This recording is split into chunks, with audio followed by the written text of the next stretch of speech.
Good evening to all, this is Ritu and welcome to study more knowledge. तो आज हम करने वाले हैं हिंदी साहित्य कुछ और प्रश्नोत्तर, और ये प्रश्नोत्तर होंगे हमारे आधुनिक काल से।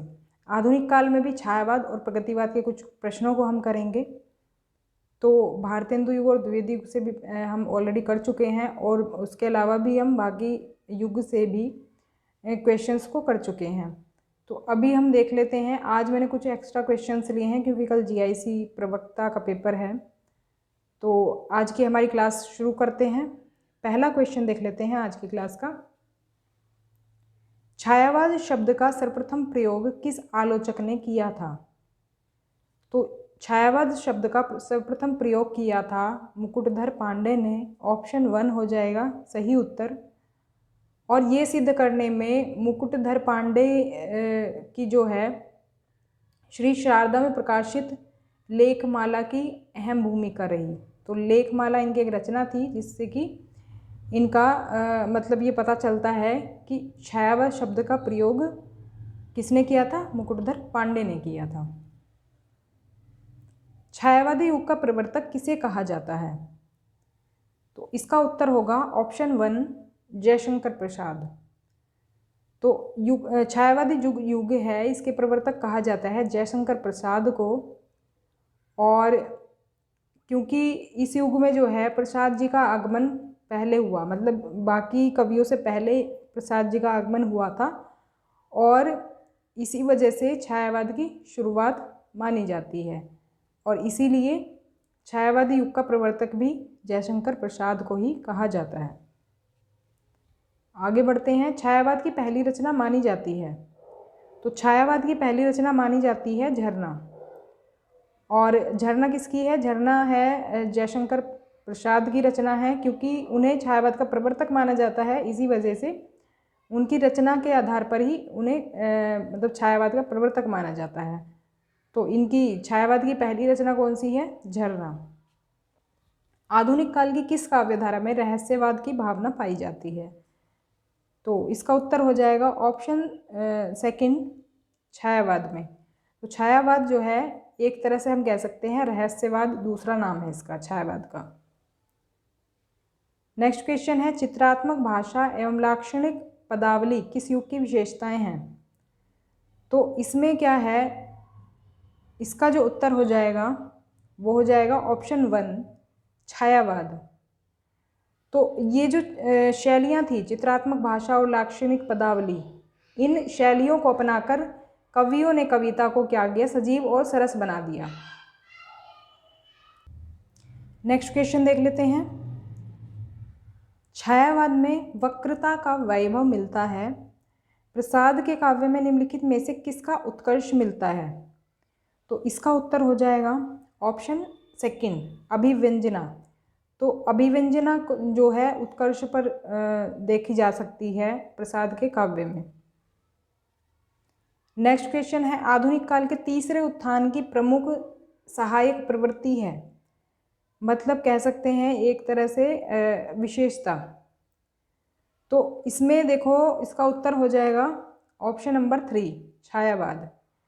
तो देखो जो नई काव्य धारा थी उसके 3 उत्थान माने जाते हैं, और उसमें से जो तीसरा उत्थान है उसमें जो शामिल है वो है छायावाद।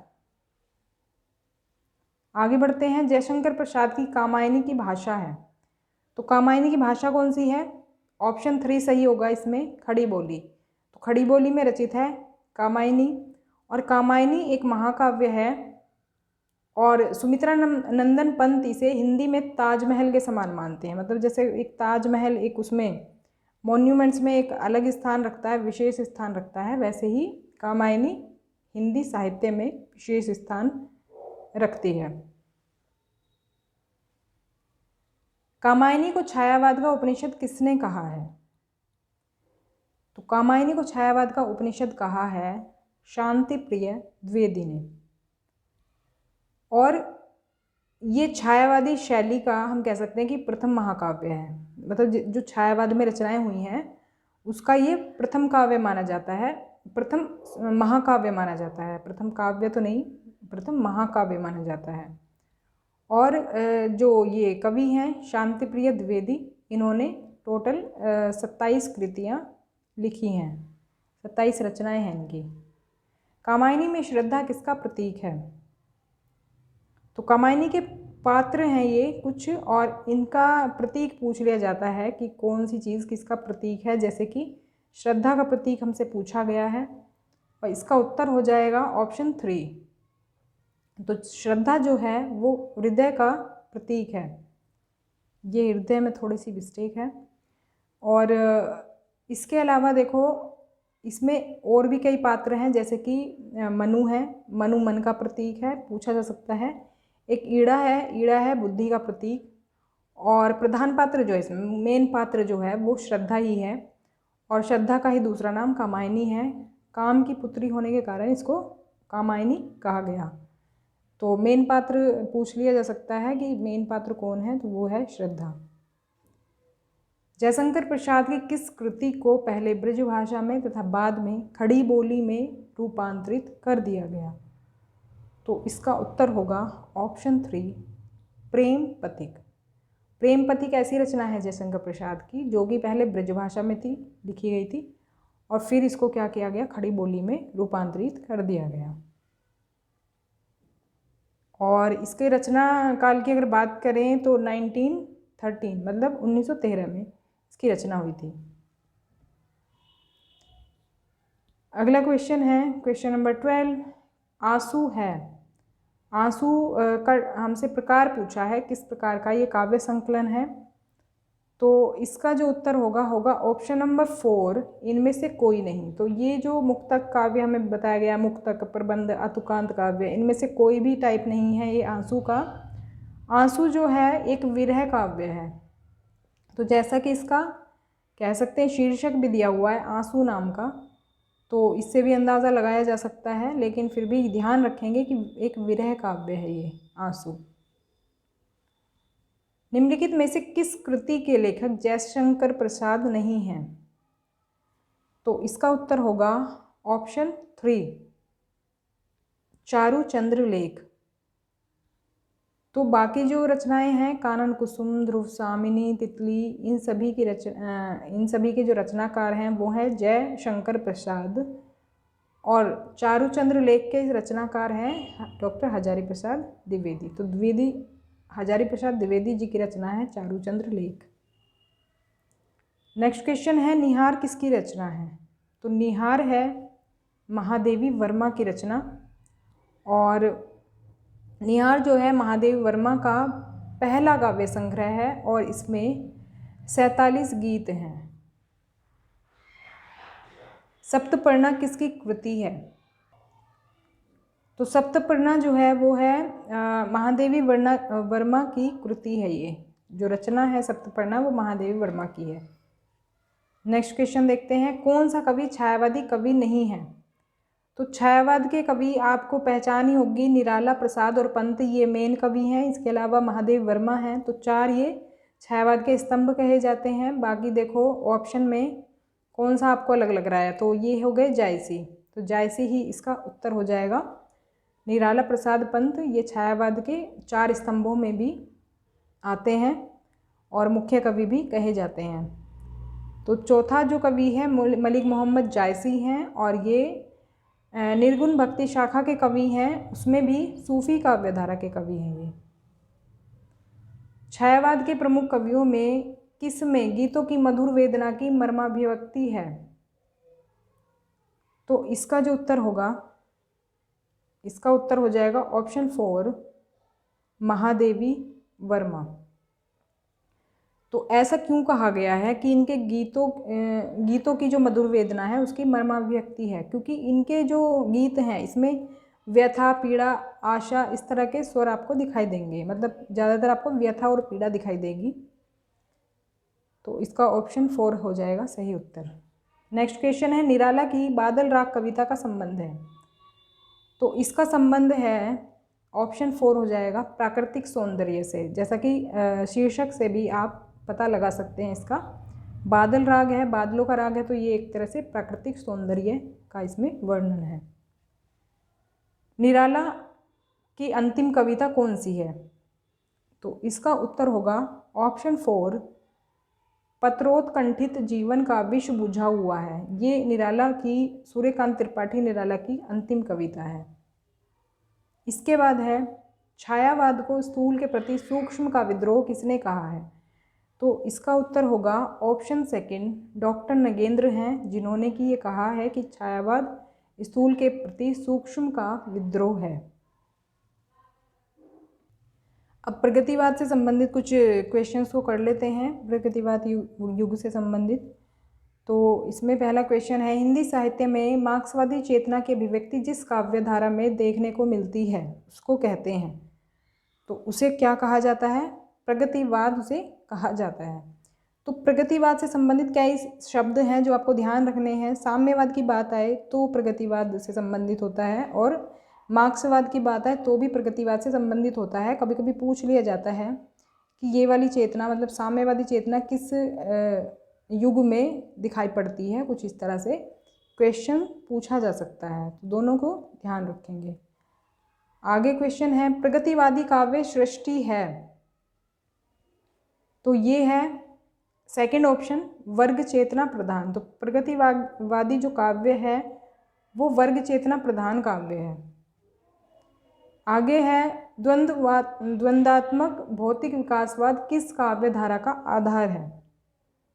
तो इसका भी उत्तर हो जाएगा प्रगतिवाद। तो सेकंड ऑप्शन जो है वो हो जाएगा हमारा सही उत्तर। उसके बाद देखो रिक्त स्थान दिया हुआ है, उसके बाद दिया है प्रगतिवाद का आधार है। तो क्या है जो कि प्रगतिवाद का आधार है? तो ये हो जाएगा ऑप्शन 4, द्वंद्वात्मक भौतिकवाद। नेक्स्ट क्वेश्चन देख लेते हैं, प्रगतिशील लेखक संघ किस स्तर की संस्था है? तो ये हो जाएगा ऑप्शन 3, अंतर्राष्ट्रीय। अंतर्राष्ट्रीय होता है जो हमारे राष्ट्र से भी बाहर की कोई संस्था है अगर, तो उसे हम बोलते हैं अंतर्राष्ट्रीय। मतलब, और अगर सिर्फ राष्ट्र की हो तो राष्ट्रीय उसे बोलेंगे हम। मतलब अगर हमारे देश के अंदर का ही है तो उसे हम बोलते हैं राष्ट्रीय। अब वो चाहे कोई भी चीज़ की बात हो रही हो, ये तो एक संस्था की बात हो रही है, कोई भी मैटर हो वो अगर हमारे देश के अंदर का है तो उसे हम राष्ट्रीय बोलते हैं। राज्य का हो तो राज्य स्तरीय बोलते हैं, और अगर देश से बाहर का भी है तो उसे अंतर्राष्ट्रीय बोलते हैं। तो इसी तरह से प्रगतिशील लेखक संघ जो है वो अंतर्राष्ट्रीय संस्था है, जो कि मतलब हमारे देश से बाहर की भी संस्था है, मतलब दूसरे देशों में भी स्थापित है। इसके बाद है, प्रगतिशील लेखक संघ के प्रथम अधिवेशन की अध्यक्षता किसने की थी? तो ये अध्यक्षता की थी मुंशी प्रेमचंद जी ने। तो प्रगतिशील लेखक संघ की जो स्थापना है वो 1936 में हुई थी हमारे देश में, और इसकी जो अध्यक्षता है, पहले अधिवेशन की अध्यक्षता की थी मुंशी प्रेमचंद जी ने। इसके बाद देखो क्वेश्चन वही आ गया उससे रिलेटेड, प्रगतिशील लेखक संघ की स्थापना कब हुई थी? तो इसका उत्तर हो जाएगा ऑप्शन सेकंड, 1936 में इसकी स्थापना हुई थी। फिर है, प्रगतिशील लेखक संघ की स्थापना लंदन में किसके प्रयत्न से हुई थी? तो इसकी स्थापना लंदन में हुई थी सबसे पहले, उसके बाद भारत में हुई थी इसकी स्थापना। तो इसमें जो है किसके प्रयास से हुई थी? ये हुई थी मुल्कराज आनंद व सज्जाद जहीर के प्रयत्न से। तो पहला उत्तर इसमें हो जाएगा सही। प्रगतिवाद के जन्म में किसका योगदान है? तो इसमें सभी ऑप्शन जो है सही हैं। छायावादी रोमानियत एवं पलायनवादी प्रवृत्ति, प्रगतिशील लेखक संघ की स्थापना और मार्क्सवादी प्रभाव सभी का। नेक्स्ट क्वेश्चन देख लेते हैं, प्रगतिवाद के अंतर्गत कौन सा विचार अमान्य है? जो कि मान्य नहीं है, मतलब कि बाकी सारे जो हैं विचार वो मान्यता रखते हैं, और जो अमान्य है उसका बताना है। तो ये ऑप्शन सेकंड हो जाएगा सही उत्तर, रूपवाद। रूपवाद जो है ये विचार अमान्य है प्रगतिवाद के अंदर। फिर है, नागार्जुन किस वर्ग के कवि हैं? तो नागार्जुन जो है वो प्रगतिवादी कवि हैं, और ये इनके बारे में एक मोस्ट इम्पोर्टेंट क्वेश्चन क्या है कि यात्री उपनाम से कौन कविताएं लिखता था, और वो भी किसमें? मैथिली भाषा में। तो ये हैं नागार्जुन। और नागार्जुन की और मुख्य अगर रचनाओं की बात करें तो ये हैं युगधारा, प्यासी पतराई आंखें, और सतरंगे पंखों वाली, तुमने कहा था, भस्मांकुर। तो ये सभी जो हैं इनकी मुख्य रचनाएं हैं, इनको ध्यान रखेंगे। नेक्स्ट क्वेश्चन है, प्रगतिवादी समीक्षक हैं। तो प्रगतिवादी समीक्षक हैं रामविलास शर्मा, जो ऑप्शन दिए गए हैं उसमें से। तो थर्ड ऑप्शन हमारा इसमें सही उत्तर होगा। फिर है प्रगतिवादी कवि हैं। प्रगतिवादी कवि हैं केदारनाथ अग्रवाल। फिर है फूल नहीं रंग बोलते हैं के रचनाकार कौन है। तो इसका ऑप्शन हो जाएगा 1 करेक्ट। केदारनाथ अग्रवाल की ये रचना है फूल नहीं रंग बोलते हैं।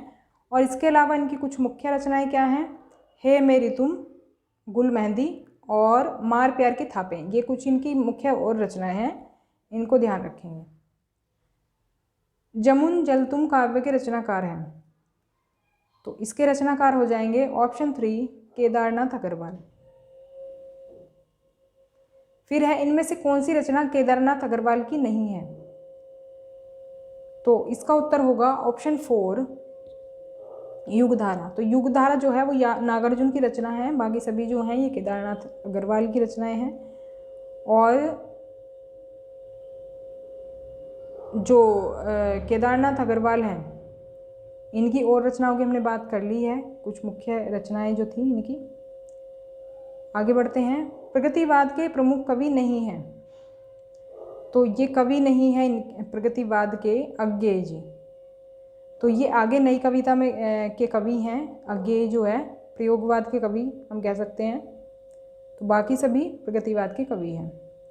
चांद का मुँह टेढ़ा है के रचयिता कौन है। तो इसका उत्तर हो जाएगा मुक्तिबोध। और मुक्तिबोध की अगर मुख्य रचनाओं की बात करें तो भूरी भूरी खाक धूल, ब्रह्म राक्षस और चंबल की घाटी में, ये इनकी कुछ मुख्य रचनाएं हैं, इनको याद रखेंगे। इसके बाद है रामधारी सिंह दिनकर की किस रचना को आधुनिक युग की गीता कहा गया है। तो ये रचना है इनकी सेकंड ऑप्शन कुरुक्षेत्र। क्योंकि जिस तरह से युग में गीता में जिस तरह से चीज़ों का वर्णन किया गया है उसी तरह से कुरुक्षेत्र में भी किया गया है। ये भी महाभारत पर ही आधारित है। नेक्स्ट क्वेश्चन है, भूल गलती कविता के कवि हैं। तो इसका उत्तर हो जाएगा ऑप्शन 1 मुक्तिबोध। तो इनका पूरा नाम है गजानन माधव मुक्तिबोध। तो ये इसके कविता के कवि हैं मुक्तिबोध। तो ये थी हमारी आज की क्लास। वीडियो कैसी लगी लाइक करें, शेयर करें और सब्सक्राइब कर लें चैनल को अगर नहीं किया है। तो कैसी लगी ज़रूर बताएं, कमेंट बॉक्स में ज़रूर बताएं। और ऐसे ही इन्फॉर्मेटिव वीडियोस देखने के लिए चैनल को फॉलो करें। तो मिलते हैं नेक्स्ट वीडियो में, तब तक के लिए stay connected and keep watching study more knowledge. Thanks for watching.